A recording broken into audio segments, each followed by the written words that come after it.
Hello everyone, Jonathan Alfonso. One of the frequent questions buyers always ask me is, should I work with a listing agent? Like anything else, it depends. In this video, I will explain to you what it really means to work with a listing agent, and I will explain that to you by explaining to you how the listing agreement works and some misconceptions that buyers have with regards to working with the listing agent. All right. And then once I have gone over those, I'm going to conclude this video by giving you some practical advice. If you're going to go straight to the listing agent, the questions you need to ask and the instructions you need to give them if you are making an offer to the seller.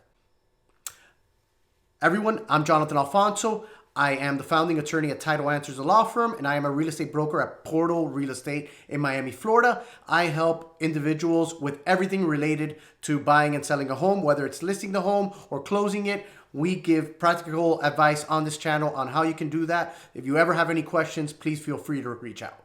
All right, so let's get into it, right?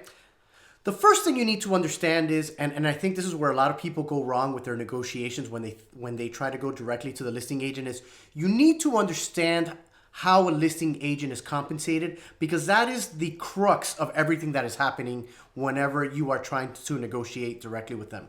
And the reason being, and I'm going to explain it to you, is a lot of times people think, well, if I go directly with the listing agent, now it's just me and the seller. The reality is the seller and the listing agent have an agreement for compensation, all right? And now when you, the buyer, show up unrepresented, right, the listing agent actually now has a separate negotiation going with you. And more often than not, the person who ends up benefiting the most when a buyer shows up unrepresented is a listing agent, because the listing agent now has full control and is set to make more money. And I'm going to show you how. I'm putting up now, right, the standard listing agreement that is used in Florida. Now, maybe some brokerages use their own listing agreement, or some of the bigger brokerages have modified it somehow, but regardless, it's going to have this language. And the important thing to notice in here is notice the way it reads. It says a seller will compensate broker as specified below for procuring a buyer who is ready, willing, and able to purchase a property. Now, the curious thing that you will notice is seller will pay broker as follows, 6%. But hold on a second. Isn't it 3% typically to the listing agent and 3% to the buyer's agent? No. The way transactions are formulated, the seller pays 6% to the listing agent. And then now, as you'll see, we'll jump to paragraph 9 in the standard agreement at least. And let's jump down there. You'll see in paragraph 9, it says, the buyer's broker, even if compensated by seller or broker, may represent the interests of the buyer. Broker's office policy is to cooperate with all other brokers except when not in seller's best interest, and to offer compensation in the amount of 3%. See, the broker, i.e. the listing agent, offers 3% to the buyer's agent. So when a buyer shows up unrepresented, at that point in time, unless there's any language to the contrary or additional language in the agreement, the listing agent is now entitled to 6%. That's the thing that's missing, right? A lot of times buyers think, well, I'm not represented, that 3% comes to me. But the reality is, as you can see in the listing agreement, that 3% is entitled to the listing agent. And the way the listing agent is going to view it when a buyer shows up unrepresented is they're thinking, wait a second, now I've done all this work to get the seller to this point. I've listed the property, I've marketed it. Now you, the buyer, has come. And yes, you may have found the property on your own, albeit thanks to the marketing efforts of the listing agent. But now, if you are unrepresented for the remainder of the transaction, the listing agent is going to have to vet your financials, guide you through the process, make sure you comply with deadlines, that you get your mortgage application in on time after the contract, that you do your inspection, that you do your appraisal on time, that you're turning in your paperwork, that it's moving swiftly. Then they're going to have to answer all your questions throughout the process. Then at the end of the process, once again, check in on everything. And they have to do all of that to make sure that it's moving along, because typically they would have relied on the buyer's realtor and their representation. It would just be a simple phone call of like, hey, is everything moving okay? And it would be done. Instead, the listing agent now knows I'm probably going to have to do all those tasks and I want to be compensated for it. At least that's going to be their argument. And it's a very good argument, because a lot of times, buyers don't realize that there's so many steps, and if you're the listing agent, you have to be on top of them. Even when there's a realtor on the other side, a lot of times as a listing agent, we have to be on top of them. Like, have you done this? Why haven't we gotten a call from the appraisal? The inspection period's almost up. Have you done your inspection? Are you gonna do it? And you're on top of all of these things. So if you're taking on more work, it's only understandable that the listing agent is gonna try to vie for more commission. So that's the operative thing that you need to understand, because a lot of buyers think, well, they're just gonna waive it. And that's not true. At best, what ends up happening the majority of the time is the listing agent and the seller will probably have a conversation, and they'll come to some agreement where the listing agent will say, listen, instead of 6%, you'll pay me 5%, and I'll guide, this buyer through the end until the end of the transaction. And as you can see, now that you understand how the listing agreement between the seller and the listing agent works, the first misconception is listing agents want to double end the deal. All right. Now, listen, do listing agents, does any agent, does everybody want to make more money? Yes.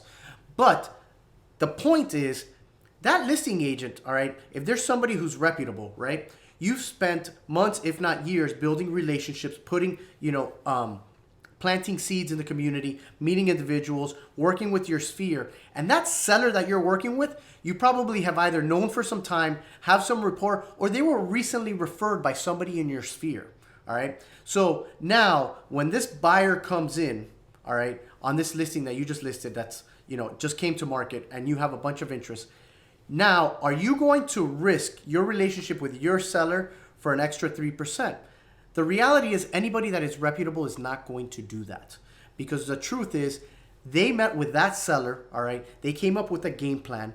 They came up with a range that they wanted to sell the property in, timeline and terms that they wanted to do it. And so now when you, that unrepresented buyer, comes into that equation, unless you have everything in a row and you absolutely know what you're doing, it actually becomes difficult for that listing agent, because what ends up happening is, and this has happened to me as a listing agent, is when we have the listing, we're getting calls from 5, 10, 15 buyers. Oh, we want to work with you. And then when you start having conversations with them, well, let me see your pre-approval. Let me see, what's your timeline? What do you have going on? You realize these people have not done anything, all right? But all of them say the same thing. Well, we're serious buyers and we're very serious about buying.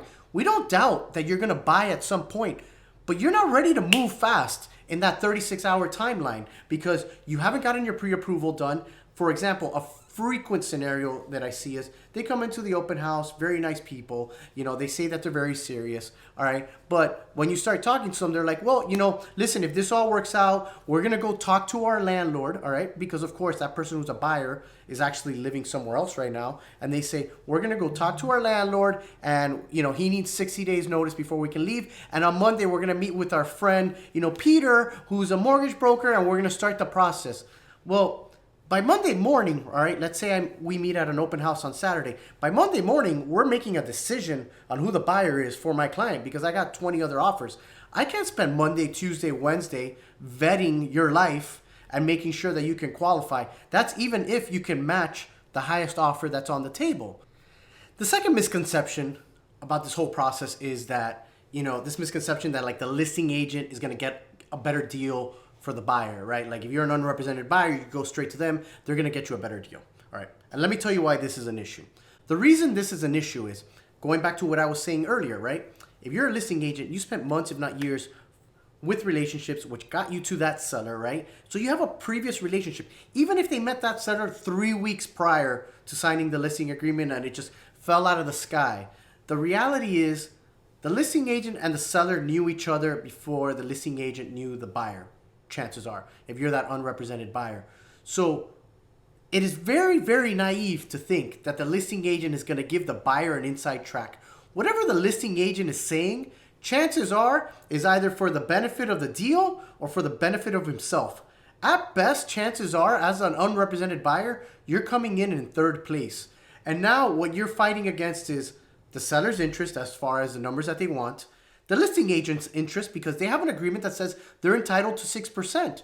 And if you're unrepresented, they got to do more work and they want to be compensated for it. So why are they going to give you, for example, a 3%, reduction, or they're going to waive their commission, which would net the seller more money, and now they got to take on more work, right? So you have these dynamics in play and you really need to know how to negotiate that in order to move forward. And a lot of times when these listing agents, because I've seen it and I've seen it happen to my buyers, especially when we're on the closing side, that they're like, oh, I went directly with the listing agent because he said he was going to help me out and put me in touch with the lender. When you start clawing through all of that, you start realizing that it's agents that don't do a lot of business. So what they end up doing is, and unfortunately, this is Miami, and I hate to say it, right? This is a problem in our market, is there is a massive kickback problem in our market, which people don't want to admit, but it's absolutely happens. Those agents will put you, and I'm going to put it on the screen, an example right now, for example, of an agent, and you can see in the description there, they write about how they are like preferred lenders, etc. That agent, all right, pushes potential buyers to her son. All right, and the reason this was on my radar is because they tried to push a buyer away from their lender. All right, and they told them, no, no worries, we're going to get you a much better deal. And by the way, the buyer had an agent, which was an agent on my team. The listing agent tried to basically act unethically and tried to tell the buyer that they didn't need the buyer's agent, they would get them a better deal. All right, needless to say, we put a stop to that. But then they said, no, we can find you a better lender than yours. The better lender was her son, and her son's interest rate was half a point higher than what the buyer had found. And this was a lender that we didn't even recommend to the buyer. The buyer actually told us a lender. We've seen him before on files, and we were like, look, he's reputable, go with him. And turns out when he was compared to, obviously, an unscrupulous lender, he was still cheap. But, the notion there that the listing agent is going to help, and you'll see these comments out there that they're putting you in touch, you have to be very careful. Like anything else in the world, the people who are professionals and the people who do very well in this business, remember, and I say this in all the videos, 10% of agents control like 50% of the business in any given market. All right, that means there's a cream of the crop of agents that know what they're doing, are good, are scrupulous, and are going to help you. If you're working with those agents, you'll be fine. But there's a ton of people out there that will do anything for a buck, and you have to be very careful. So be very, it's very naive to think that because, this person has this property listed and you talk directly to them, that they're going to give you an inside track, or they're going to give you a better deal, or they're going to be able to help you. The reality is they're working for the seller and themselves. They're not working for you. So this leads me to the last part, right? Which is, if you're going to work directly with a listing agent, if you still wanted to do it, how would you go about it? All right. The most important thing that I would do if I were you, if you're going to do that, number one is if you're going out there and you want to do this and you decide, I do not want to work, I do not want to have a buyer's agent help me at all. I don't want to have, I want to do this all myself, is you need to have a plan in place. All right. You need to be approved. You need to know your financing well. You need to understand the whole process. All right. And then most importantly, going to the contract itself is when you're presenting an offer, you need to ask that listing agent, all right, are you going to waive your 3% commission, all right, that you would be entitled to on my end, all right? Does your agreement provide that you're only entitled to 3%? In other words, then instead of, let's say, comparing apples to apples, let's say you're making a $500,000 offer and another buyer is making a $500,000 offer, but that other offer is coming with an agent. Does that mean that the seller is netting, 3% more on my offer, all right? You need to ask the agent, how does it work?